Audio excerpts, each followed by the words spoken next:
Amit fölállapul is gondoltam, hogy mindent elmondom, de most már mindent elmondtál, hogy a szabadságkórus, gyertek, hogy a szabadságkórus, amikor első fellépését megejtette Zöld Árpádnál volt,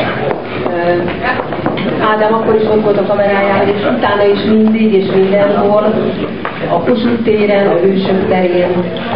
De úgy gondoltuk, hogy most mégsem a szabadságkórus, nem a verziténekeink kell neked, hanem egy alkalomból illő dallal igyekszünk. Gyertek be egy picit, mert nem fog hallatni.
Ádám, legyél munkarendszer át.